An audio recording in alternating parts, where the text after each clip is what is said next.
Liverpool, one of the world's greatest cities, second city of the empire, and a home to a multitude of people from across the world. This is where our story begins.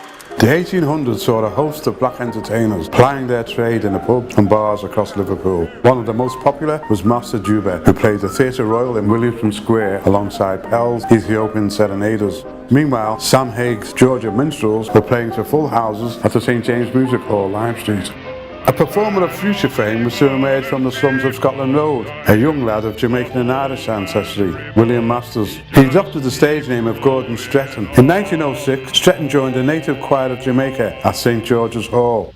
He then went on to become a jazz drummer. He played in Paris, recorded in New York, and in 1929 he moved to Buenos Aires, Argentina. Post-World War I, Liverpool became a major touring venue for performing artists such as Duke Ellington, Coleman Hawkins and Paul Robeson, who played at the Empire Theatre and the Liverpool Philharmonic Hall. Shortly before World War II, a young female singer emerged from the streets of Liverpool 8. Her name was Lita Rosa. She took to the stage at the age of 12 and went on to become a big band singer with the Harry Roy Orchestra, Edmondo Ross and the Ted Heath Orchestra. Today she is mostly known for singing the 1953 hit How Much Is That Doggy in the Window, the UK's first #1 recorded by a female artist. In the post-war years, the US Black GI presence at RAF Burtonwood continued to influence and inspire local performers through the introduction of American music and dance to the pubs, clubs and dance halls of Liverpool 8.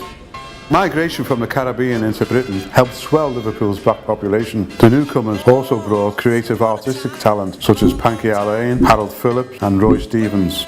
From the local black music scene, there began to emerge a black nightclub establishment of more than 40 venues. In the following decades, other local performers were to make their mark, including the Chants, the Valentinos and the In Crowd. In the 1970s, the musical compass swung in another direction of funk, soul, reggae and disco. The black music scene expanded its geography to the city centre through to clubs like the Timepiece, the Pun and the Babaloo. By the time the 1980s arrived, Liverpool's black music scene was well established. What emerged from this was an eclectic blend of music, performance and festival. By the time we approach the 90s, the musical landscape reveals a whole new sound. With the advent of rap music and hip-hop, Liverpool was no stranger to this urban street sound. The following decade would see a further advance in solo performers, bands, producers and artists from Marsha Ambrosius, X Factor winner Rebecca Ferguson, and contemporary artists such as Mike Lowry, Janice Myers and New Tribe. As with the previous 160 years, our story continues to unfold.